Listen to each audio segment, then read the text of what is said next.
Coucou tout le monde, j'ai oublié de vous montrer, du coup je vous mets ça en fin de vidéo, la petite création, mais je vais vous faire le tuto, mais je vous présente quand même pour vous montrer si ça vous intéresse. Donc en fait c'est une petite création que j'avais vue sur le groupe Rubika Mag, Rubika Scrap sur, sur Facebook. Et donc il y a les personnes partagent leurs créations. Et donc j'avais vu cette création et j'avais demandé à la personne si elle m'autorisait à le faire en vidéo et elle m'a dit oui, oui, bien sûr, c'est du partage, ça me fait plaisir, il n'y a pas de souci, Sophie, donc voilà. Donc j'ai fait, je vois que mon papier d'embossage s'abîme avec la languette.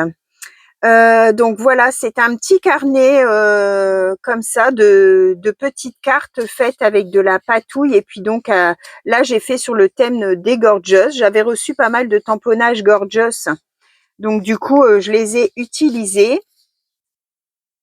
Je trouve ça sympa. On peut le faire bien sûr dans toutes les teintes, sur tous les thèmes, pour dire d'utiliser un peu ces tampons qu'on achète des fois et puis qu'après on laisse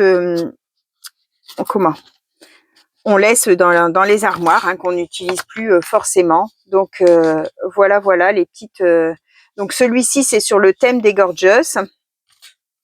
Donc ça fait un petit fascicule comme ça avec un petit lien de fermeture comme ça. Mais bon, le papier que j'ai utilisé à embosser là, il est pas de bonne qualité. C'était les papiers, vous savez, dans les blocs Twin Marker et Aqua Marker de chez Action, et du coup c'est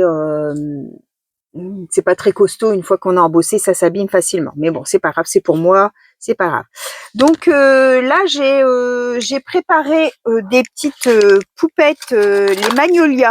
J'adore aussi ces petites demoiselles. Donc j'en ai fait plusieurs. Bon, il y a un petit garçon aussi. Vous voyez, je les ai déjà préparés et je vais en faire un deuxième. Donc je vais le faire avec vous. Et si vous voulez le faire avec moi, alors moi j'ai utilisé, je vais vous montrer, hop, si vous voulez préparer pour pouvoir le faire en même temps que moi. Hein. Donc ça c'est, vous savez, on avait eu ça à Action, des petits, genre pour faire des drops là, vous savez. Et bon, c'est pas top. Hein. Donc pour les terminer, eh ben je les utilise en patouille. Oh mince, c'est collé et j'ai arraché ma feuille. C'est pas grave. Donc voilà. Donc j'ai mis sur une palette hein, des plots de peinture. Hein. Avec les éponges, je suis venue en mettre un peu partout, vous voyez, donc différentes teintes. Hein. Si vous voulez faire du vintage, vous faites du vintage. Enfin, moi, c'était pour utiliser ça, donc je suis partie dans ces couleurs assez flashy. Et avec les petites pépettes, je trouve que ça va. Mais j'ai envie d'en faire un aussi dans les vintage, donc je pense que je ferai sûrement une autre vidéo avec genre vintage. Peut-être avec ce que j'ai eu par Journal C, je pense que je ferai peut-être un petit quelque chose comme ça. Donc voilà. Et donc je les ai fait sécher. Alors c'est très c'est très brillant, c'est assez nacré comme peinture. Hein. Voilà. Donc pour dire d'utiliser des fois les restes qu'on a, voilà. Ce genre de, alors c'est pas très beau comme ça, mais une fois qu'on a coupé, eh ben je trouve que c'est plutôt pas mal. Alors je vous montre, je vous en prends une, admettons la première. Vous voyez, on voit plus les les espèces de coups d'éponge, les raccords qui sont pas très bien fondus. Vous voyez, une fois que c'est fait, ça se voit plus du tout. C'est plutôt très joli, ça se fond très bien. Enfin moi j'aime beaucoup, donc n'hésitez pas, éclatez-vous à utiliser vos restes de peinture, de crayons, parce que ça peut être, admettons, je sais pas moi, des feutres aquarellables qui arrivent en fin de vie, ben pour les utiliser, faites de la patouille. Et puis ça peut vous servir de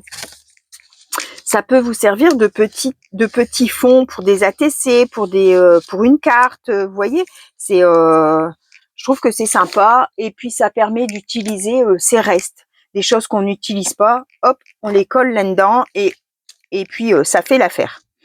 Voilà, donc vous faites vos fonds, les couleurs que vous souhaitez. Vous choisissez des tampons, des die cut, oui, ce que vous voulez en fait. Pas spécialement faire une collection. Hein, je veux dire, on peut faire autre chose qu'une collection. Comme là, j'ai fait les Gorgeous, là, je vais faire les Magnolia. Vous pouvez faire, je sais pas, moi, sur le thème des animaux et vous mettez des animaux différents sur, je sais pas, moi, je vais dire, admettons, sur les fleurs et hop, vous mettez des fleurs différentes. Enfin, vous voyez, un petit peu de feuillage pour garnir ou autre chose. Hein, on n'est pas obligé d'utiliser ça. Des classeurs d'embossage. Donc moi j'en ai utilisé un différent à chaque fois, mais vous pouvez toujours utiliser le même. Et puis voilà, d'accord. Et des petits sentiments si vous voulez en mettre. Donc soit du papier noir épais de chez Action, soit une autre couleur selon pareil. Hein, si vous voulez que ça ressorte fort, alors évidemment là c'est des couleurs flashy avec du noir, ça ressort vraiment très bien. Vous voyez, ça ressort vraiment très bien. Un petit peu de tampon de fond pour mettre sur vos petites languettes ici, parce que ceux-là on les embosse pas. Et puis voilà. D'accord, vous préparez ça et puis on fera préparez vos fonds et on fera ça lors d'une vidéo ensemble. D'accord? Allez, bye bye tout le monde, au revoir et merci.